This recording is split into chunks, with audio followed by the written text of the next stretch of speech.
What up, Lakers fans? Before we take a dive into the news and rumors surrounding the Los Angeles Lakers, we're in a sub-battle here at the Lakers Report with other chat sports channels. We got a Mavericks Today channel hosted by Harrison Graham. You guys know him. And Warriors Today hosted by the Chase Sr. I'm going to be honest, we're losing, and it's not looking good. But the week's not over yet. Help me out and help us get to 50,000 subs. We're less than 250 away. Hit that sub button as we gear up for a playoff push from LeBron, as he might be coming back. Hit that sub button, sub for Lakers dubs.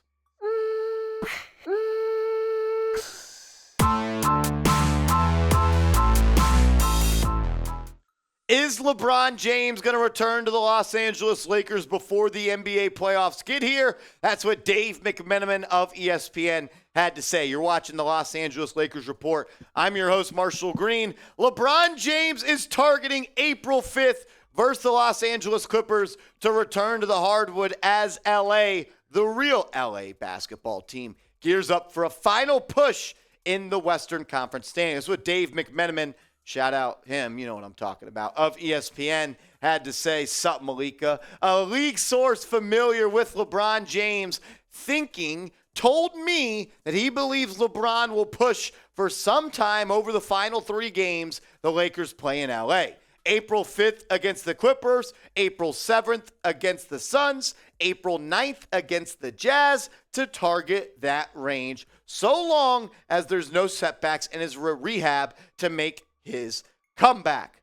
The Lakers just need to find a way to tread water and float throughout the remainder of the season before King James comes back and tries to perform a heroic act to get this team to maybe win a playoff series. And honestly, I believe if the Lakers are healthy at the right time, there's not a lot of teams that want to play LA in the Western Conference. If a healthy LeBron James emerges, the Lakers could and might very well be a dangerous team in the playoffs. Just think about the top-tier weapons that they have with LeBron and AD and D'Angelo Russell and Jared Vanderbilt and all the players that have played well for this team. Austin Reaves is starting to play well. Malik Beasley, I feel like, is going to start playing better when LeBron gets back and has those open shots. Rui Hachimura, we've seen some good stuff from him. There's enough talent on this team, and if they can just tread water and actually make the playoffs, and LeBron James comes back and really just plays at the level that he was already playing this season, you're going to be able to beat a team, I think, in the first round that might be overlooking you, because LeBron is still, in my opinion, at the minimum, a top 5 player in the NBA, especially when he's locked in. And I think we're going to see a different type of LeBron James. I think he's got a chip on his shoulder, and he knows that a lot of people are writing him off, and he ain't writing back. Shout out to Geno Smith. 29.5 points per game this year for LeBron is just crazy. 8 rebounds, 7 assists, 50% from the field. We honestly might have been seeing the peak offensive version of LeBron before he got hurt, despite the fact that he can't really hit an outside shot this year. Hopefully he comes back and he's got that a little bit tightened up. But if he's on the court, he is just such a difference maker for this team. Look, the fact that they were able to really ascend in the Western Conference standings while LeBron was out is pretty damn impressive, if you ask me. And getting LeBron back as soon as April 5th could be the final touches as LA gears up to get to the Western Conference playoffs. Let me know what you think, though. Shout out to the real ones. Will LeBron play again this season? We were hearing some stuff that maybe he might be done for the year. Sounds like he's rehabbing a little bit better than was expected. I think he's going to come back. I think he's going to do it with a cape and a crown, and I think we're going to see King James save the season for LA. Austin Reaves has really been the guy that's really been playing well for the Lakers the past couple of games. The Reaves show continue. The show rolls on, baby. 25 points and a crucial win over the Phoenix Suns last night. He's been getting buckets, and he's just becoming one of my favorite players to watch. Just play basketball in this league. He's so fun. He's so skilled, but he's not like a dominating player out there. He's just someone that knows the in and outs of the games. He's a lethal scorer from any spot on the court. That's why in the last 4 games, AR-15 is averaging 25 points per night, and he's doing it on better than 56% from the deck, giving you also 5 rebounds and 6.5 assists.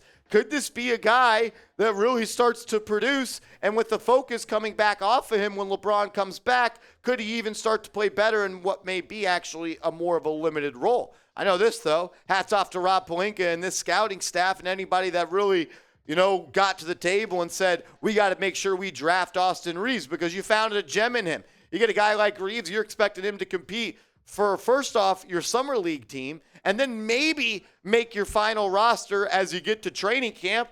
And now he's a guy that's producing and might even help you win some games in the playoffs.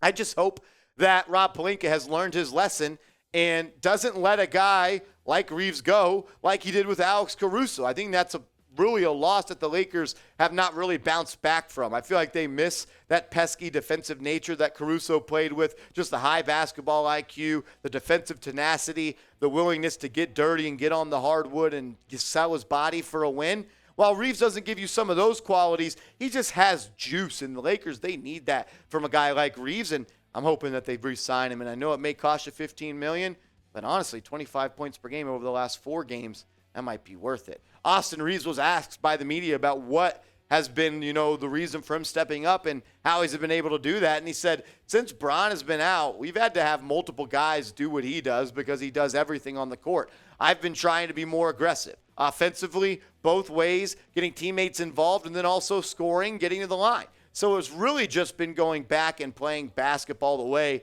that I love, the way that I've always played, having fun with it. He's just a kid having fun with it, man, and he's really using that to his advantage. No pressure on Austin Reaves to be a star, and he's quickly turning into one in LA, and I think it's pretty soon we'll be seeing number 15 jerseys scattered all over the Crip as Austin Reaves continues to play well, man. Hats off to him, and I want everyone to show this man some love because the dude is hooping, he's balling, and he's a bucket. Shout out to AR-15. Type those 15s, his jersey number, down in the comment section to show him some love. If you're proud of the way he's playing without Bron, drop a 15 in the comment section.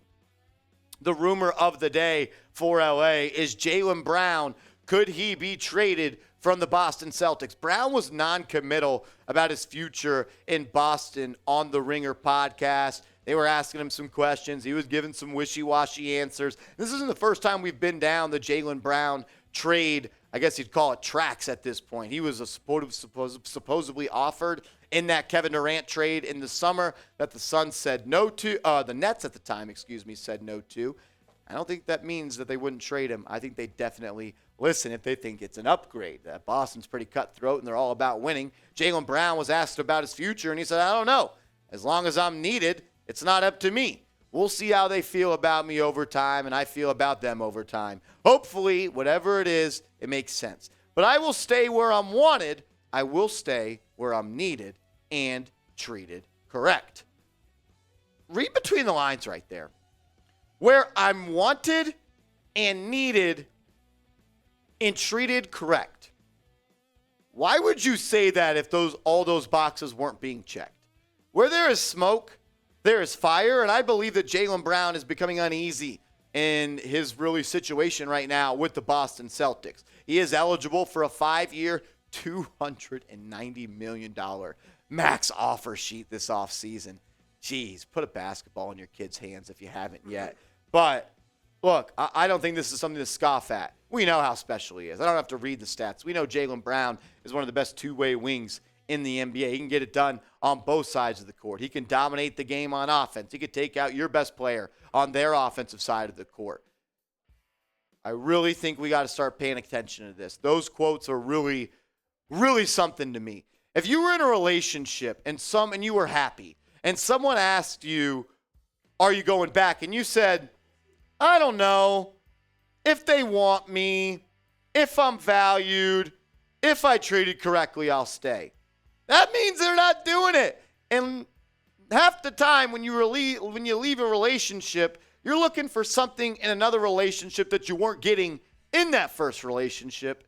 And I don't think he's getting the TLC he needs at the Boston Garden as they're probably riding Tatum over there. The Lakers would have to get creative to make a trade for Brown this offseason, and I think it would have to involve Anthony Davis. And crazy enough, I think the Celtics might actually listen to that. One of their downfalls this season has been paint defense, and Anthony Davis, when healthy, as we know, Lakers' real ones, he's one of the best in the NBA at being a defensive stopper and especially a rim protector. So I want to ask you, would you trade for Jaylen Brown this offseason?